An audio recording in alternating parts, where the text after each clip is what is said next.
তোমরা কি মাধ্যমিকে 100 নম্বর পেতে চাও? সমস্ত বিষয় নিয়ে আজকে ভিডিওতে আলোচনা করব। আজকের ভিডিওটি তোমাদের যেটা আলোচনা করবো সেটা হচ্ছে তোমরা নিজেরাও জানো 15 ফেব্রুয়ারিতে তোমাদের কি অঙ্কের পরীক্ষাটা আছে। মানে আজকের ভিডিওতে তোমাদের যে টপিকটা সেটা নিয়ে আলোচনা করব। শনিবার যেটা 15 ফেব্রুয়ারি তোমাদের অঙ্কের যে গণিতের যে পরীক্ষাটা আছে মাধ্যমিক 2025 গণিতে তুমি যদি 100% নাম্বার পেতে চাও তাহলে প্রথম থেকে শেষ পর্যন্ত ভিডিওটা তোমাকে 100% দেখতেই হবে। তাহলে তোমরা কিন্তু অঙ্কে একটা বেটার নাম্বার 100% আনতে পারবে। তো ভালো নম্বর কিভাবে পাবে সমস্ত বিষয় নিয়ে আজকে আলোচনা করব। তোমাকে কি করে পড়তে হবে তোমাদের আজকে আমি এখান থেকে আমি অ্যানালাইসিস করছি। 11 তারিখ তোমরা জানো কালকে ইংরেজি পরীক্ষাটা আছে, 11 তারিখ ইংরেজি পরীক্ষা আছে। তারপর 12 তারিখ, 13 তারিখ, 14 তারিখ, 15 তারিখে গিয়ে তোমাদের অঙ্কের পরীক্ষাটা বা ম্যাথের পরীক্ষা। কিন্তু এই যে 12 তারিখে কোনো রকম পরীক্ষা হচ্ছে না, 13 তারিখে কোনো পরীক্ষা হচ্ছে না, 14 তারিখে কোনো পরীক্ষা হচ্ছে না। এই 3 দিনটাকে তুমি কি করে কাজে লাগাবে তবেই তুমি অঙ্কে একটা ভালো নাম্বার বা 100% তুমি নাম্বার আনতে পারবে। তোমাদের সমস্ত প্ল্যান আজকে ভিডিওতে বলে দিচ্ছি, তোমরা প্রথম থেকে শেষ পর্যন্ত ভিডিওটা দেখো। আর তোমরা যদি নতুন হয়ে থাকো অবশ্যই আমাদের চ্যানেলকে সাবস্ক্রাইব করে বেল আইকনটিকে প্রেস করে রাখো এমন ধরনের হেল্পের ভিডিও পাওয়ার জন্য।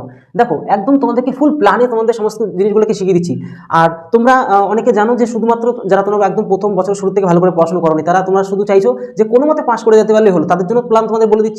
তোমরা যারা ভালো রেজাল্ট করতে চাও তাদের জন্য প্ল্যান বলে দিচ্ছি। আর তোমরা যারা 100% পেতে চাও সমস্ত বিষয় আজকে ভিডিওতে আলোচনা করবো। দেখো মেনলি কি হচ্ছে, তোমাদের এই অঙ্কে বেশি নাম্বার পাওয়ার জন্য তোমাদের একটা ভীষণ প্লাস পয়েন্ট হচ্ছে যে অঙ্কের পরীক্ষার ঠিক দেখো 3 দিন আগে এই যে 12 তারিখ, 13 তারিখ, 14 তারিখ কোনো রকম পরীক্ষা তোমার থাকছেই না। তুমি এই যে দিনগুলোকে 100% কাজে লাগিয়ে ভীষণ একটা বড় নাম্বার বা ভালো একটা নাম্বার তুমি কিন্তু আনতে পারবেই।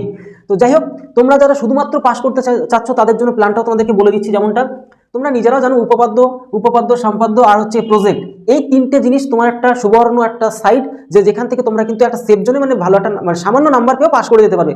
আগে প্রথমে তাদের নিয়ে আলোচনা করছি, তোমরা যারা সারা বছর একদমই পড়াশোনা করোনি একটা মোটামুটি নাম্বার পেয়ে পাস করতে চাচ্ছ। তোমরা জানো যে উপপাদ্য থেকে যদি একটা কমন পাও, সম্পাদ্য থেকে যদি একটা কমন পাও, 5 আর এদিকে 5 কত 10 নম্বর হয়ে যাচ্ছে তোমাদের এখানে। আর হচ্ছে প্রজেক্ট তোমাদের রয়েছে 10 নম্বর, এখানে হচ্ছে তোমাদের কত 20 নম্বর এখান থেকে পাচ্ছ। আর মোটামুটি হল কালেকশন 5 নম্বর, টোটাল 25 নম্বর হচ্ছে। আর তুমি মোটামুটি কিছু ধরো সামথিং 2-4টে প্রশ্ন তুমি পারবেই। টোটাল মিলিয়ে এরকম করে ধরে নাও সবকিছু জুড়ে টুড়ে মোটামুটি ধরে নাও 40-এর আশেপাশে নাম্বার পেয়ে গেলে তুমি একটা ভালো মোটামুটি পাস করার মতন তুমি হয়ে গেলে। কিন্তু তোমাকে যদি আরো ভালো রেজাল্ট করতে হয় তখন কি করবে, তোমাকে কিন্তু সম্পূর্ণ প্ল্যান দিয়ে দিচ্ছি। এরকম যারা তোমরা সারা বছর মোটামুটি পড়াশোনা করেছো তাদের কথাটা যদি বলতে চাই, দেখো কি করা এখন যাবে সেই বিষয় নিয়ে তোমাদেরকে আলোচনা করছি। শুধু 5 নম্বরই না, একটা ভালো যদি রেজাল্ট 80+ বা 100 নম্বর যদি পেতে চাও, তোমাদেরকে বলবো যে সমস্ত চ্যাপ্টারগুলো তোমার সহজ মনে হয়েছিল সেগুলোকে ভালো করে রিভাইজ মারো। সবথেকে বড় কথা, সহজ প্রশ্ন কিন্তু মাঝে মধ্যে ভুল হয়ে যায়, তাড়াহুড়োর বসে বা আনন্দের বসে সেই জায়গাগুলো ভুল করলে চলবে না একদমই। কারণ কি সেখানে তুমি তাড়াহুড়োর বসে ভুলটা যেহেতু হচ্ছে তুমি বাড়িতে এসে কিন্তু আফসোস করবে। তাই তুমি যতই সহজ হোক না কেন সেগুলিকে ভালো করে প্র্যাকটিস করো। কঠিন যেগুলি মনে হচ্ছে সেগুলি পরে ফার্স্টে সহজগুলিকে ক্লিয়ার করে নেওয়ার পর তোমার কনফিডেন্স লেভেল একটা হাই চলে আসে। তারপর তুমি যেগুলি একটু কঠিন লেভেলের তোমার চ্যাপ্টার সেগুলো তুমি প্র্যাকটিস করে ফেলো, ঠিক আছে। এবার তোমাদেরকে বলবো, তোমাকে দেখো অঙ্ক এমন একটা সাবজেক্ট, আর তার থেকে বড় কথা হচ্ছে তুমি দেখতে পাচ্ছ যে এখানে 3টে দিন মাঝখানে তোমার কোনো এক্সামই নেই, তুমি সম্পূর্ণ একটা ফাঁকা স্পেস পেয়ে যাচ্ছ। তাই তোমাকে বলবো যে কঠিন যে সমস্ত অঙ্কগুলো প্রত্যেকদিন সকালে প্র্যাকটিস করে ফেলো, দুপুরে একটু কম কঠিন, আর লাস্টে রাতের দিকে কিন্তু সহজ টাইপের প্রশ্নগুলো ভালো করে প্র্যাকটিস করো। তোমাদেরকে বলতে চাচ্ছি যে সকাল, দুপুর, বিকাল আর রাতটাকে কি করে কাজে লাগাবে। দেখো তোমাদেরকে বলছি সকালে কঠিন টাইপের অঙ্কগুলো প্র্যাকটিস করো, দুপুরে একটু কম কঠিনগুলো প্র্যাকটিস করো। কারণ কি আমাদের যে ব্রেন সকালবেলা ফুল পাওয়ার আর ফুল এনার্জেটিক থাকে, আর তত সকালে ধৈর্য ক্ষমতাটা বেশি থাকে। যতদিন গড়াতে থাকবে তত কিন্তু আমাদের সেই যে এনার্জি লেভেলটা কিন্তু কমতে থাকে, তার জন্য তো রাত্রেবেলা ঘুম পেয়ে যায়। তো এই হচ্ছে ব্যাপার। বিকালবেলা আরও একটু সহজ টাইপের, রাত্রেবেলা যত সহজ প্রশ্ন আছে সেগুলোকে বেশি বেশি করে প্র্যাকটিস করে ফেলো। এই প্ল্যানে তুমি কন্টিনিউ এই 3 দিন সুপার লেভেলে প্র্যাকটিস করো। আমি 100% চ্যালেঞ্জ দিচ্ছি, তোমার ভীষণ একটা বড় রেজাল্ট আসবে। 100% তোমরা প্রায় অনেকেই পাবে, কিন্তু আমি চাচ্ছি তোমার প্রত্যেকে পাও। তোমরা নির্দিষ্ট সময় নিজেরা তৈরি করো, তোমার যে সমস্ত অঙ্কের ছোট বড় মেজো যাই হোক না কোনো নিয়মগুলো সেগুলো ভালো করে প্র্যাকটিস করো। একটা নির্দিষ্ট সময় সেগুলো মনে রাখার চেষ্টা করে, যে কোথাও তো ভুলে তো যায়নি সেগুলো নিয়মগুলি, অঙ্কের ছোট বড় সমস্ত নিয়মগুলো একটু রিভাইজ মারতে থাকবে। তাহলে কি তোমার একটা কনফিডেন্স না আমি পরীক্ষার খাতাকে নিশ্চয়ই 100% পেয়ে যাবো। আর তোমাদেরকে একটা কথা বলো, তোমরা যতই পড়ো না কেন তোমাদের সকাল পড়ো, দুপুর পড়ো, বিকাল পড়ো, রাতে পড়ো, যখনই পড়ো, এই যে সকালের পরে মাঝখানে দুপুরের সকাল আর মাঝখানে দুপুরে একটা স্পেস মারবে, একটা সময় একটু ফ্রি মাইন্ড হবে। কি এই যে তোমরা দেখতে পাচ্ছ সকাল আর দুপুরের মাঝখানে একটা সময় কিন্তু পড়বে না, 1 ঘন্টা হোক বা 1.5 ঘন্টা হোক বা 2 ঘন্টা হোক, একটু রিল্যাক্স ফিল করাবে, ঠিক আছে, বডিটাকে, বা অন্যান্য কিছু ঘুরে বেড়াবে। কারণ কি সারাক্ষণ পড়াশোনা করলে কিন্তু মাথা পুরো নষ্ট হয়ে যাবে, ঠিক আছে। কিছু মাঝখানে সময় গ্যাপ রাখবে। তারপর যতটা সময় পাবে সেই লেভেলে পড়াশোনা করবে। সেম টু সেমভাবে দুপুর আর বিকালের মাঝখানে 1 ঘন্টা থেকে 1.5 ঘন্টা একটু ঘুরে বেড়ানো কাজ করবে, মাথাটা যেন ফ্রেশ হয়ে যায়। সেম টু সেমভাবে তোমরা বিকাল আর রাতের মাঝখানেও কিন্তু তোমরা এরকমভাবে একটু রিল্যাক্স ফিল ব্রেনটাকে করাবে।